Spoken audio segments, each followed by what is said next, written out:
trazer aqui agora um casal que eu amo. Eu sou suspeito para falar, mas é um casal especialista em recomeço. Se tem alguém que me inspira no tema recomeço, é o casal que eu vou trazer aqui agora. A história deles simplesmente é sensacional, e eu fico muito feliz porque eu tenho o privilégio de fazer parte dessa história. Posso dizer para você que eu sou fruto dessa história, ok? Então quero receber com muita alegria aqui. Estão aqui perto já? Cadê? Vem pra cá. Receber com muita alegria sobre a banda aí, papai e mamãe, meu pai e minha mãe, Antônio Carlos Menin e Arantia Menin. Vamos lá, gente. Você que está em casa aí, dá um aplauso para Jesus aí. Muito respeito aqui. Deixa eu ajudar aqui.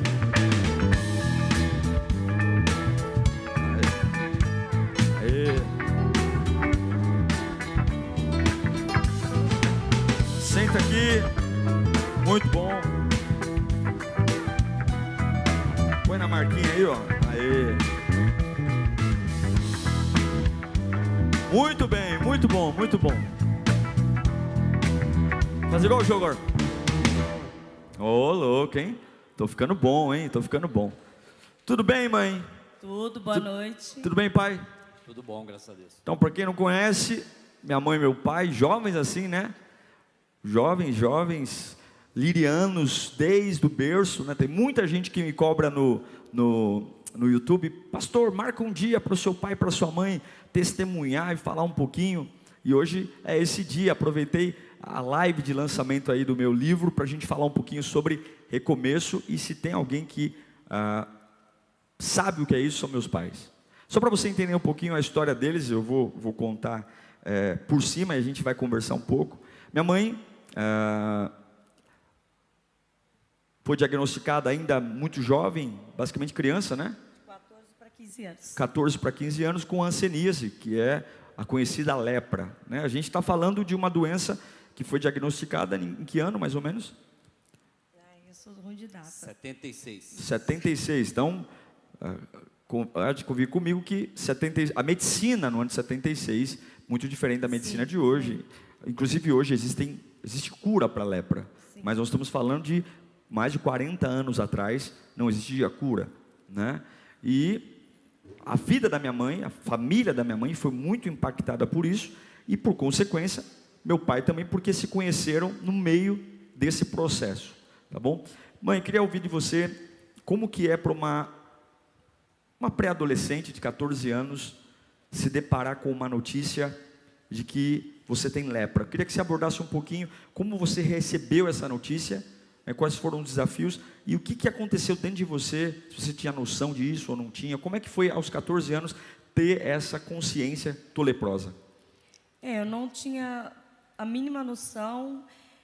Dentro do meu lar, né, dos meus pais, era proibido falar essa palavra, lepra. Minha mãe tinha muito medo. E eu, no hospital que tem aqui na região, Santa Marcelina, eu fiquei 29 dias, eles não sabiam, não conseguiam descobrir o que eu tinha, até que uma noite chegou uma junta médica, de uns 30 médicos, rodearam o meu leito e me colocaram numa cadeira de roda. Foi assim que eu descobri. E eu via no fundo, assim, do corredor, minha mãe chorando muito, um choro como um gemido, né? E ali eles foram tirando as roupas de cama, colocando num saco preto, e ali me levaram, e dali eu fui para um lugar que, ao chegar lá, sem querer, eu descobri que era um leprosário, onde começou toda a minha história. E me diz uma coisa, como é que foi a Aurelian, de 14 anos, tendo lepra, uma doença altamente contagiosa, sofreu muito preconceito? Muito. Cita para a gente aí um ou dois exemplos de preconceito que você enfrentou pela doença. Preconceito assim, as pessoas faziam questão de olhar para mim e perguntar assim: o que você tem? Mesmo sabendo o que eu tinha. Mesmo familiares próximos, né? O que você tem, né? E eu era só para só para eles terem o prazer de ouvir você confirmando que eles já sabiam. Que eu tinha lepra. E eu, muito ingênua, a menina de 14 anos, naquela época não é como hoje, né? E eu falava: tenho lepra. Eu lembro de um familiar que foi me visitar no leprosário, e quando a minha mãe saiu um pouquinho assim, ele olhou para mim e falou assim: por que você está aqui nesse hospital? Que doença que você tem? Eu falei, eu tenho lepra, né? Aí ele, tá. Assim, né? Como dizer assim. E uma outra vez também, uma tia foi me levar no hospital. E na minha ingenuidade, eu estava sentada no banco. E o ônibus muito cheio, né? Daquela época até é igual hoje, né? E aí, na minha ingenuidade, a pessoa que estava do lado do corredor levantou, né? No corredor não, do lado, né? Da janela. E eu peguei na minha ingenuidade, levantei e sentei.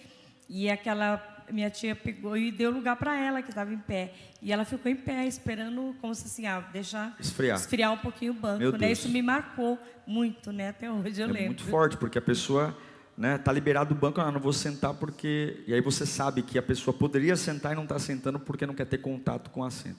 Pai, me fala o seguinte, que ano foi que você conheceu a mãe? Quantos anos você tinha? Nós tínhamos 15 anos, 1975. Então ela já estava doente. Na verdade, eu acho que vocês se confundiram um pouco na data, né? Não foram 14 anos, foi com 16. Porque nós começamos... 16 anos. Nós começamos a namorar com 15 anos, foi em 1975, no dia 16 de novembro de 75. Ele é bom de data. É uma enciclopédia. E nós estávamos namorando, aí daí um ano, aí durante esse intervalo de um ano, ela começou a ficar internada, igual ela disse, no Santa Marcelina. E lá no Santa Marcelina, a princípio, não descobriam o que era. Então, você já estava namorando com ela, quando começou a manifestar a doença? Sim, já estávamos namorando há quase um ano. Aí, nisso que levaram ela para o hospital Padre Bento, igual ela falou, e lá descobriu... E como é para um jovem de 15 anos, né? Você que tem 15 anos deve imaginar, né? Todo mundo já teve 15, mas como é que para um jovem de 15 anos que basicamente a vida nem começou, né? Tá num namoro, que para todo mundo fala, namoro é algo passageiro, é algo... Ver a namorada ter uma doença nesse nível, hanseníase, como é que foi para você saber o diagnóstico dela e como é que você reagiu diante disso? Bom, na verdade, eu não conhecia direito essa doença, então, na verdade, eu não tive aquele impacto no início, né? Mas depois, quando eu vi a transformação que acontecia com ela, o rosto inchado, né? As mãos inchadas, cheias de mancha, aí eu comecei a me preocupar um pouco, né?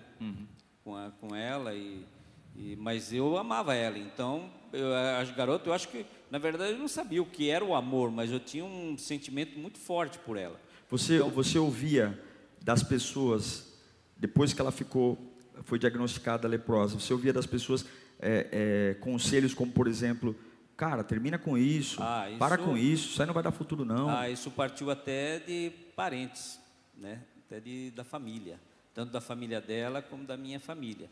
Falou, nossa, você vai encarar essa situação, né? Você é jovem ainda, tem um futuro pela frente, você vai insistir em namorar com ela? Eu falei, sim, vou continuar namorando com ela. Meu Deus, isso é forte. Até o médico, né? Sim, até o médico aconselhou. Falou que ela deve ficar falava, era bom vocês terminar o namoro, porque vocês não vão poder ter filhos. O médico falava isso para ela, vocês não vão poder ter filhos, é uma doença terrível essa aí, né? Então, era coisa para se preocupar, mas acho que o amor foi mais forte do que as opiniões, né? Uau! E eu tô aqui, né? Agora, o que é importante entender? Por que é um recomeço? Porque o namoro, com 15 anos, começou de um jeito. Sim. Após o diagnóstico, houve uma interrupção daquele modelo de namoro, e aí entra um novo nível. É como se a gente tivesse que recomeçar algo. Por quê? Porque tudo que vocês idealizaram com 15 anos foi alterado. Sim. Porque, queira ou não, a doença ela toma um protagonismo, certo? Sim. E você já faz um garoto de 15 anos, né, ativo, cheio de amigos. Que mais que você consegue elencar que para suportar, lidar contra a família, lidar contra amigos? Olha, eu sempre fui uma pessoa de fé, né? Sempre fui uma pessoa de fé. Ainda não tinha me convertido ao Senhor, mas eu sempre acreditava. Então, eu tinha quase que certeza que ia acontecer alguma coisa para mudar a situação. Era difícil, porque o nosso namoro não foi um namoro normal, considerando que ela ficava mês sim, mês não, ela ficava no hospital, né? Então não foi um namoro normal. Mas a gente superou tudo isso aí. A gente superou essa fase aí e fomos até chegar no casamento. Veja que ao foco, né? Ao foco. Mãe, depois do diagnóstico da doença, pai muito próximo a você, como que era a cabeça da Auredian, da jovem Auredian, em relação ao futuro? Você ainda não conhecia Jesus. É muito importante frisar que nesse período eles não eram convertidos ainda ao Evangelho, né? Minha mãe tinha a sua fé cristã, mas não protestante. Meu pai também, né? Os dois, né, católicos, enfim. E quais eram os seus medos? Quais eram as suas dificuldades internas? O que você sentia que falava, é só para mim, eu não posso guardar para ninguém? Então, os meus medos, porque assim, quando saía o primeiro caroço, porque a doença ela se manifesta através da reação. E quando saiu o primeiro caroço, eu sabia que ali, daí 15 dias, eu tinha que ir para o hospital e eu tinha que ficar naquele leprosário. E ali, irmãos, era terrível, porque eram pessoas sem orelha, sem nariz, sem dedo, sem braço, sem perna. E quando eu chegava lá com dores terríveis, né? E eu falava assim, comentava com jovens de 18, 20 anos, e eu falava assim, nossa, que dor aqui no meu cotovelo, que dor nos meus joelhos, ai, minhas orelhas dói. Aí as pessoas olhavam para mim e falavam assim, não se incomoda não, isso aí são os bichinhos te comendo, e logo, logo você vai estar assim igual a mim. Então, esses eram os meus medos, né? Eu falava assim, eu tão jovem, né? O meu sonho era casar, ter uma família, mas o que estão dizendo para mim é que logo eu vou estar assim, sem braço, sem perna, sem orelha, né? E no leprosário onde eu estava, só tinha eu, que tinha perna, braço, orelha, que era uma pessoa completa, só tinha eu. Então, esses eram os meus medos. E o maior medo que eu tinha, assim, do futuro, é porque o inimigo, desde aquela época, usava uma pessoa lá dentro, e ela era assistente social, e a visita lá era de terça, de terça e domingo. E todas as vezes que a minha mãe saía, ela ia no meu leito, ela falava assim, você não vai mais sair daqui. A gente vai conversar com seus pais, você tem 7 irmãos, eu sou a mais velha, né? E você não vai poder sair, porque você vai contaminar toda a sua família. E aqui você vai casar com uma pessoa doente, você vai ter filhos doentes, você vai viver aqui. E lá realmente, irmãos, lá é uma cidade de pessoas leprosas, né? Não existe mais. Então, esses eram os meus medos, né? Quando a gente fala de que recomeço é doído, é exatamente assim. Hoje essa história é bonita, porque a gente sabe como ela termina. Mas veja o quanto que é difícil permanecer num propósito quando nada coopera. Isso é recomeço. Não tem alegria, não tem festa, não tem celebração, é choro, é dor. E aí, para a gente, nós vamos ter um dia só para contar, destrinchar o testemunho deles. Um dia vocês conheceram Jesus. Como é que foi? Fala, pai, como é que foi que chegou até a conversão da mãe? Como é que estava acontecendo para que ela chegasse lá, nessa conversão? Bom, na verdade, foi uma curiosidade, né? Eu me reunia sempre com os amigos, que a gente se reunia para beber no final de semana, se encontrar, né? Era um tal de Dinho que tinha na Parada 15, e tinha muitos amigos que fazia parte, um cunhado, primo dela, né? Estava junto, e mais algumas outras pessoas lá. E nessa conversa nossa, o primo dela, né, falou que tinha ido numa igreja, e essa igreja, que ele não voltava mais, porque o pastor começou a orar e ele se sentiu mal. Aí na minha cabeça eu pensei assim, eu levava ela em muitos lugares para, né, levava em centro espírita, para que ela pudesse receber a cura, né? Então, naquele dia que ele falou, olha, eu fui numa igreja, e essa igreja, eu senti mal na hora que o pastor orou, aquilo foi uma luz assim na minha. Eu falei, poxa, se eu vou... Eu preciso de um negócio urgente. Eu falei assim, bom, se eu vou em alguns lugares, que a pessoa bebe cachaça, isso, aquilo, né? Tá numa vida errada, igual a minha, e vai num lugar, a pessoa, igual nós estamos, vai para a igreja, se sente mal, é que alguma coisa de bom tem lá. Sim. Eu vou levar minha namorada lá. Aí foi quando eu convidei ela para ir na Lírio. E nesse primeiro culto, a mãe já se rendeu a Cristo ou não? Foi, mãe? Já, no primeiro culto ela ela já. Eu fui mais durão, mas ela já se rendeu a Cristo. E aí a mãe se converteu, você não ficou, né? Quando se casaram, né? Se casaram na Lírio, né? No que ano que foi? 80, né? Não sei. Não, Pergunta nós de nos idade. casamos em 82. 82, ok.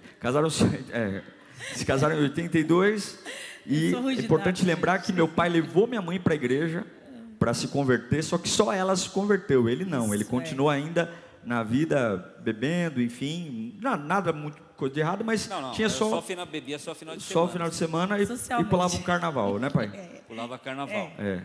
E ela, quando ela estava Grávida, né? quando ela estava grávida de você, eu deixei ela e fui lá para pôr a Agora, carnaval. o que eu queria ouvir, bem objetivo, ele vai falar desse caso já. Quando a mãe se converteu a Cristo e você levou ela para ser curada, ela se converteu e não foi curada naquele momento. Para você ter uma ideia, minha mãe recebia benefício do INSS desde quantos anos?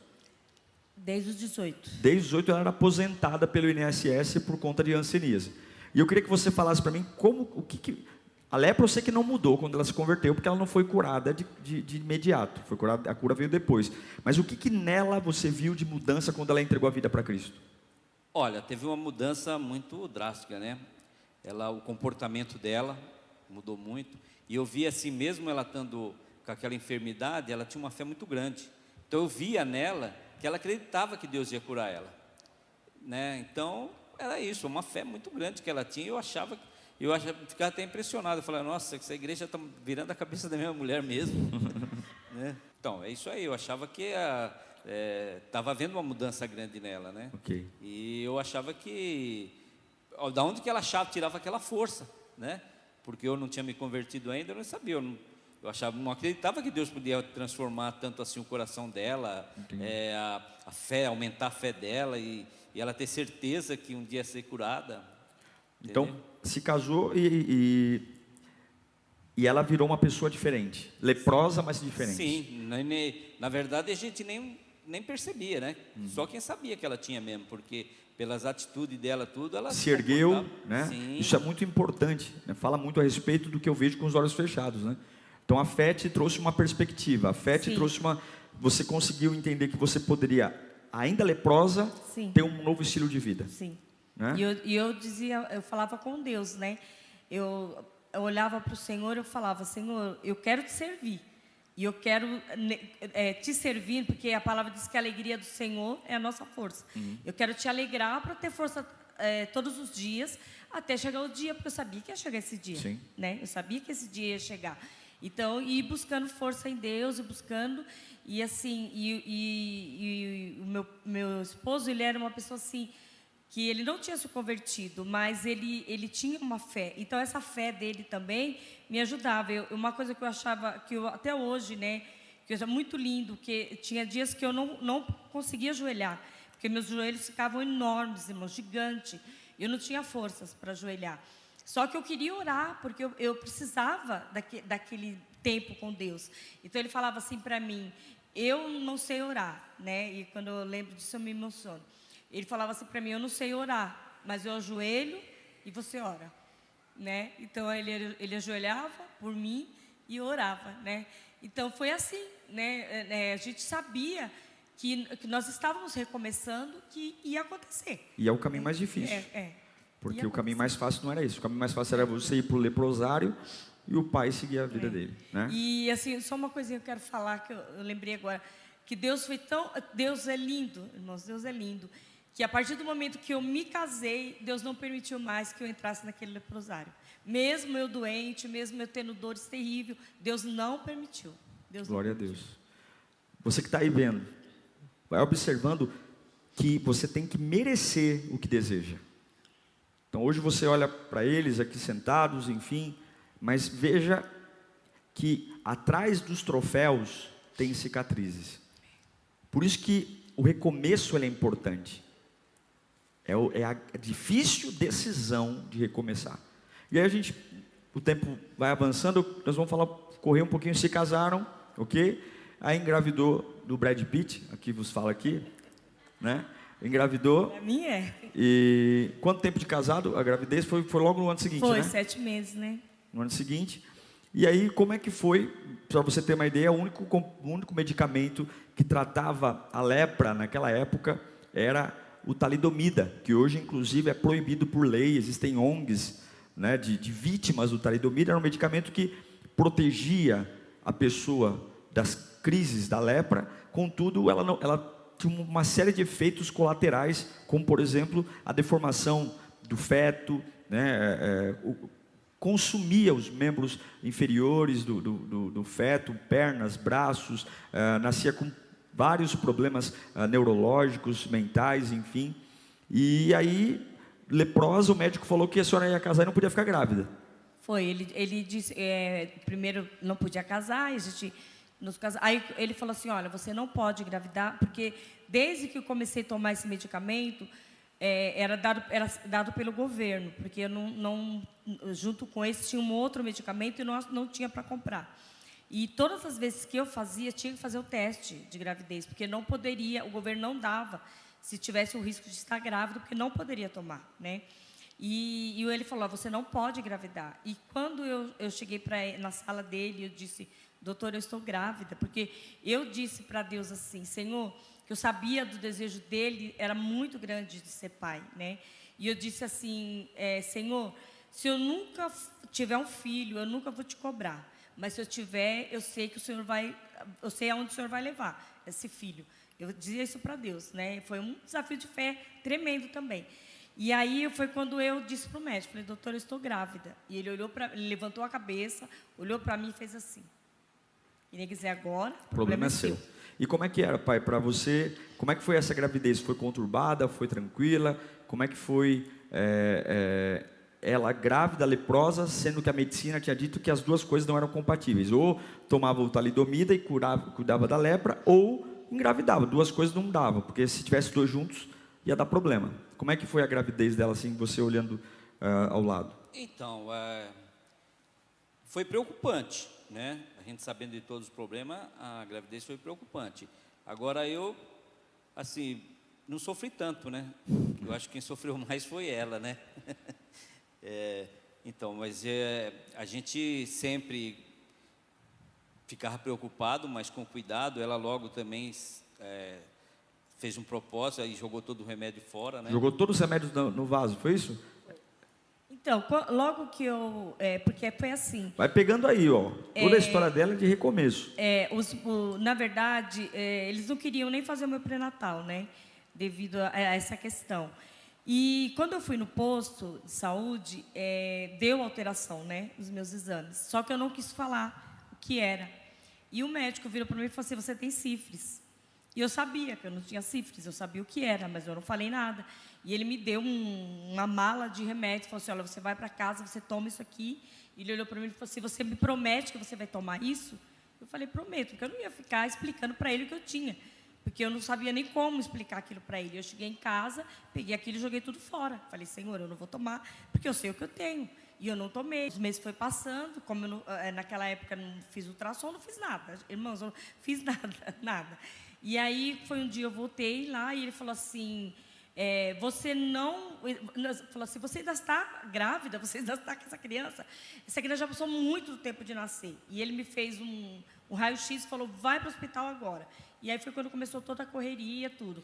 Mas a questão do medicamento foi assim. Eu falei, Senhor, eu não vou tomar esses remédios. Eu não vou.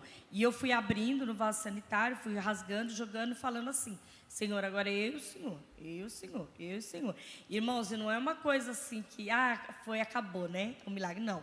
Todos os dias eu sentia dores, todos os dias eu dizia, Senhor, está doendo, Senhor, como é que vai ficar? Só, irmãos, eu vou dizer uma coisa para vocês.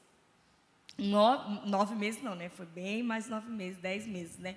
Eu não tive um caroço, eu não tive uma dor, eu não tive nada em relação à doença. Durante a gravidez? Nada. Durante a gravidez, os 10 meses eu não senti sem tomar o remédio? Sem tomar o remédio, nada.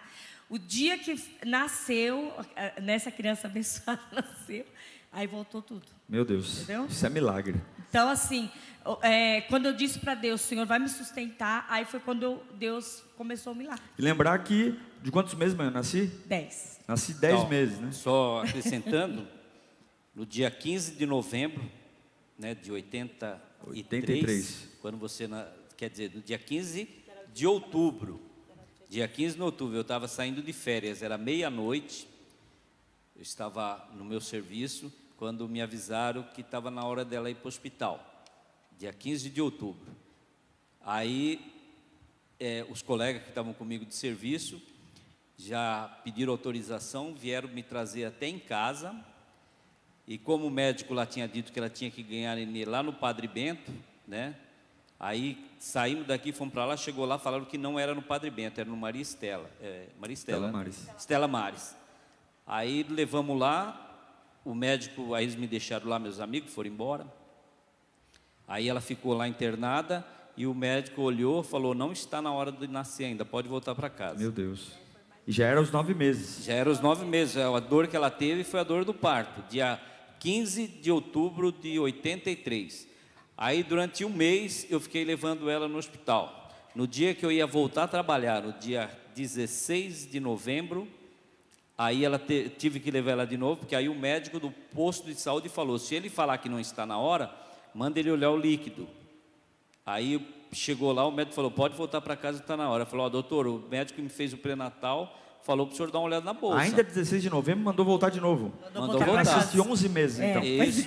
Meu Deus. Mandou voltar, falou que estava. Aí ela falou, doutor, o médico que me fez o pré-natal falou para o senhor dar uma olhada no líquido da bolsa. Aí quando olhou o líquido da bolsa... Foi a correria. Aí foi a correria. Falou, rapidinho. Aí fizeram, o líquido já estava podre já. Meu Deus. Por isso que eu sou bonita assim. Né? E aí, né, interessante tudo isso, nasci com toda essa dificuldade, né? Minha mãe e meu pai guerreiros, né? Não chorei, tomei bezetacil. 7 dias teve que tomar bezetacil. 7 dias. E tudo isso Deus não curou minha mãe nesse período, né? E eles permaneceram firmes. Quando é que Deus te curou, mãe? Quando é que você provou, depois de toda essa batalha que começou com uns 15 anos, começaram a namorar com 15, diagnosticada com 16, enfrentando preconceito, família, se casaram, teve o drama da gravidez, que foi uma gravidez basicamente desprezada pela medicina, porque, você veja, não menosprezando o médico do posto, mas o médico que não faz parto foi orientado, deu mais orientação do que os médicos do próprio hospital. E aí superou, e quando é que a cura chegou? Então, quando eu olhei para Jesus, que eu abracei Jesus, a minha cura chegou com 7 anos. 7 anos. Com 7 anos. E como é que foi a cura? Você sentiu? Foi um dia que você acordou? Como é que foi? Você sentiu a cura?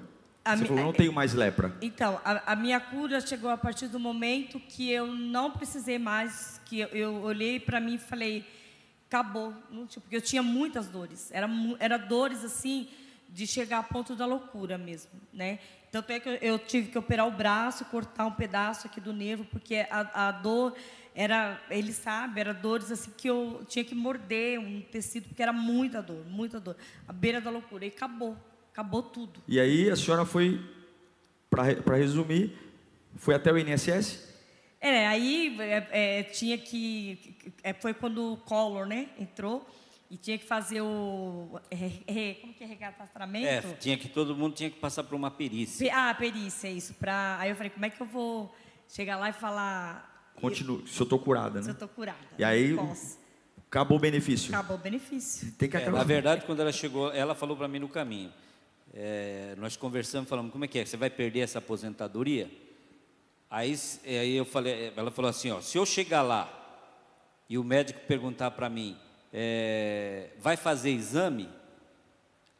Aí eu não vou fazer. Por quê? Porque eu não vou negar o que Deus fez na minha vida. Então eu não vou fazer. Aí ela não fez o exame e o médico nem perguntou nada para ela, só falou, ó, tá aqui, vai fazer o exame. Aí ela pegou, até rasgou o papel e falou, eu não vou fazer nada, eu não vou negar o que Cristo fez na minha vida. E aí suspendeu? Aí não fomos mais atrás, não foi nada, não veio mais pagamento. É um benefício que valeu a pena perder, né? Porque perdeu a aposentadoria e ganhou a cura. Então, só para, sei que já está, só para terminar, quando esse médico que falou para mim assim, balançou os ombros, né? E aí ele falou assim, olha, você... Aí depois, eu sempre passava com ele todo mês, que era muito sofrimento, muita dor. E ele falou um dia assim para mim, olha, eu vou mandar fazer uma incubadora, e vai dar um jeito, e vou arrumar uma salinha para você ter o seu filho. E aí ele me acompanhou toda a gestação e tal. E tem uma outra doutora maravilhosa, a doutora Leontina, até hoje eu lembro dela, um amor. E ela pegou um dia, ela falou assim, o que você está fazendo aqui? Eu falei, estou preparando para o meu parto. Ela falou, seu parto são anjos, irmãos, que Deus prepara, né? Como assim seu parto? Eu falei, porque o médico falou que eu tenho que ganhar neném. Ele falou, não, você não vai ganhar seu filho aqui de forma alguma. De forma alguma. E aí ela preparou tudo para mim, para o Estela Maris, e lá onde Deus preparou. Porém, eu ganhei ele lá, irmãos, eles não deixaram eu amamentar, não deixaram eu cuidar, e no outro dia de manhã eu estava em casa. Uau. Porque não me quiseram lá. Muito bom. Deus é fiel. Muito bom. E hoje estão aqui, né? Estão aqui, são meu pai, meu braço direito, esquerdo, minha mãe também, servem aqui na Lírio. Toda a educação cristã que eu tive veio deles. Meu pai é um presbítero da casa do Senhor, minha mãe uma diaconisa, são homens de Deus. Então, para a gente encerrar o nosso papo aqui, em 30 segundos cada um, queria que você olhasse para aquela câmera ali e que você desse baseado na sua vida, um conselho, uma direção para quem quer recomeçar naquela câmera. 30 segundos só, olha para aquela câmera ali e diz para essa pessoa. Bom, o que eu tenho a dizer é que eu sou um testemunho vivo, né, do que aconteceu. Eu tive muitos livramentos durante a minha trajetória, né? Pescoço quebrado, muitas coisas. E eu creio que tudo isso que aconteceu comigo, que eu passei, foi porque Deus estava comigo. E eu sei que muitos em casa estão passando, assistindo nós aqui, estão passando por lutas, dificuldade. Hoje um amigo meu mesmo me ligou, que está com depressão, morando sozinho, muita tristeza. E eu falei para ele, ninguém pode te ajudar, somente Deus. Então se você está com um problema assim, irmão, creia que Deus é contigo e que Ele te ama.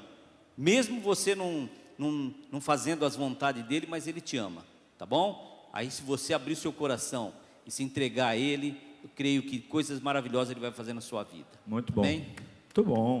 Mãe, vai lá, dá um recado também. Então eu quero dizer para você que recomeçar vale a pena, né? Porque se eu tivesse desistido lá atrás, né, e entregado, né, e tivesse feito o que aquela mulher falou, né, ficado naquele leprosário lá, me casado com uma pessoa leprosa, tivesse tido filhos leprosos, né, talvez vocês não estariam aqui hoje ouvindo, né?